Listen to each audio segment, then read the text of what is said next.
ग्वालियर में विवेकानंद निडम क्षेत्र को शहर के अंदरूनी हिस्से से जोड़ने के लिए बनाया गया रेलवे ओवरब्रिज का निर्माण अब स्थानीय लोगों के लिए परेशानी का सबब बन गया है। पहले तो ये आरओबी कई सालों में बनकर तैयार हुआ। ऐसे में अब इसे शुरू करने में हो रही देरी 1 लाख से ज्यादा की आबादी पर भारी पड़ रही है, क्योंकि कई सालों से लोग अपने घर की चंद कदमों की दूरी को कई किलोमीटर घूमकर पार कर रहे हैं। ऐसे में अब इस ओवरब्रिज को लेकर सियासत भी शुरू होने लगी है। एक तरफ कांग्रेस आरओबी का उद्घाटन नहीं होने के पीछे बीजेपी नेताओं के बीच आंतरिक कलह को वजह बता रही है, तो वहीं बीजेपी उद्घाटन में हो रही देरी के पीछे आरओबी की तकनीकी जांच पूरी हो जाने का हवाला दे रही है। दरअसल बीते 8 साल से ग्वालियर शहर के चंद्रबनी नाका क्षेत्र से विवेकानंद निडम इलाके को जोड़ने के लिए करोड़ों रुपए की लागत से रेलवे ओवरब्रिज का निर्माण शुरू किया गया था, लेकिन पहले निर्माणाधीन कंपनी की कछुआ चाल रफ्तार ने इस आरओबी के कार्य को प्रभावित किया और फिर रेलवे की एनओसी के चक्कर में इसका काम अटका रहा, जिसके कारण इसके आसपास रहने वालों को अच्छी खासी परेशानी उठानी पड़ रही है। बीते दिनों परेशान होकर लोगों ने आरओबी से बैरिकेड्स हटाकर इसे शुरू कर दिया था, लेकिन फिर से इसे बंद कर दिया गया है। ऐसे में खास तौर पर इस पूरे क्षेत्र में दुकान चलाने वाले और विवेकानंद निडम की ओर रहने वाले लोगों को काफी दिक्कतों का सामना करना पड़ रहा है। लोगों को आने जाने के लिए करीब 5 किलोमीटर लंबा चक्कर लगाना पड़ रहा है। इतनी समस्या आ रही है कि लोगों को पूरा घूम के जीवाजी यूनिवर्सिटी एजी पुल होते हुए जीवाजी यूनिवर्सिटी होते हुए पूरा वहाँ तक जाना पड़ता है। बकाया ये पुल कंप्लीट हो चुका है, फिर भी इसको स्टार्ट नहीं किया जा रहा है। कम से कम सरकार से निवेदन है अपनी मध्य प्रदेश गवर्नमेंट से कि इसको पुल को जल्दी से जल्दी शीघ्र स्टार्ट करें, जिससे लोगों की समस्या दूर हो सके। क्या नेता नगरी के चक्कर में? हाँ, हो सकता है कि नेता नगरी के चक्कर में, उद्घाटन के चक्कर में ये डला हो कि कौन उद्घाटन करे या कौन नहीं करे, जो भी हो, पर इसको स्टार्ट कर देना चाहिए। पब्लिक को बहुत परेशानियों का सामना करना पड़ रहा है इसको। पुल चालू भी हो गया था कुछ दिन पहले। हाँ, पुल चालू नहीं हुआ था। क्या हुआ था, पब्लिक ने बैरिकेड हटा दिया था। परेशानियाँ हो रही थी लोगों को आने जाने के लिए, तो पब्लिक ने उधर से हटा दिया था, बैरिकेड हटा के स्टार्ट कर दिया था। तो कल फिर किसी ने यहाँ पे जो भी हो प्रशासन ने, तो इसको बैरिकेड फिर लगा दिया गया, परसों हटा दिया गया था। आइए जानते हैं कि इस रेलवे ओवरब्रिज के हालात फिलहाल कैसे हैं। ओवरब्रिज को 2017 में स्वीकृति मिली थी। उस समय वर्तमान विधानसभा अध्यक्ष नरेंद्र सिंह तोमर ग्वालियर से सांसद थे। 2017 से मार्च 2020 तक आरओबी के कार्य को पूरा होना था, लेकिन प्रोजेक्ट का धीमा काम, फिर कोरोना महामारी और रेलवे की लेट लतीफी के साथ प्रोजेक्ट में बदलाव से देरी होती रही।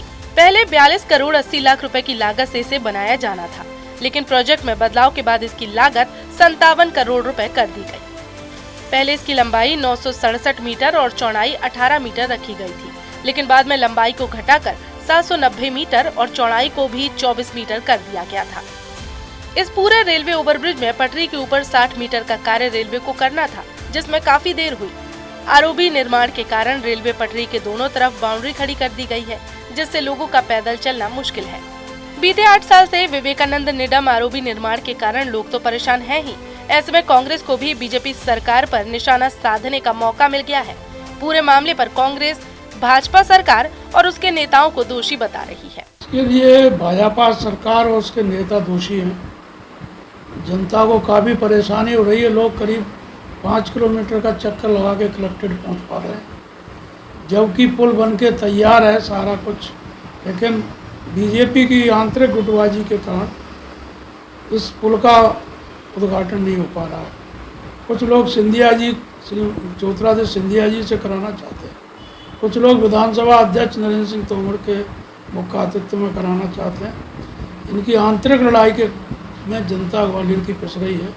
मैं आपके चैनल के माध्यम से कहना चाहता हूँ कि अगर समय रहते शीघ्र इस पुल का उद्घाटन नहीं किया गया तो जनता स्वयं इस पुल का उद्घाटन कर लेगी और आवागमन शुरू हो जाएगा।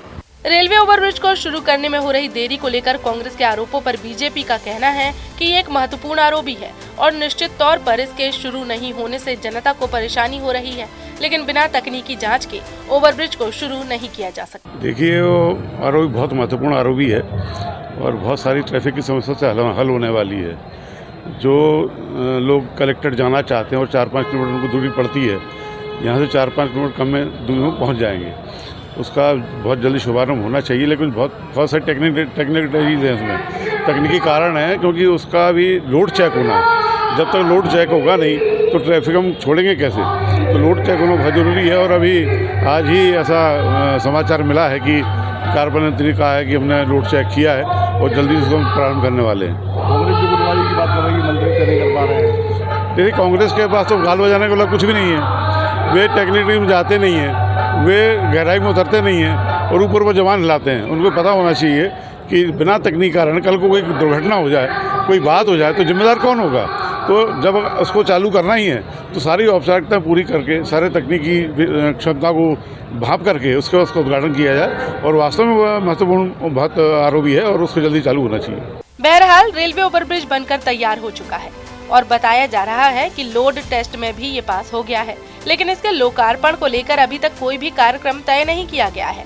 ऐसे में राजनीतिक बयानबाजी के बीच क्षेत्र की जनता काफी परेशान हो रही है और वो जल्द आरओबी के शुरू होने का इंतजार कर रही है। ग्वालियर से TV9 के लिए धर्मेंद्र शर्मा की रिपोर्ट।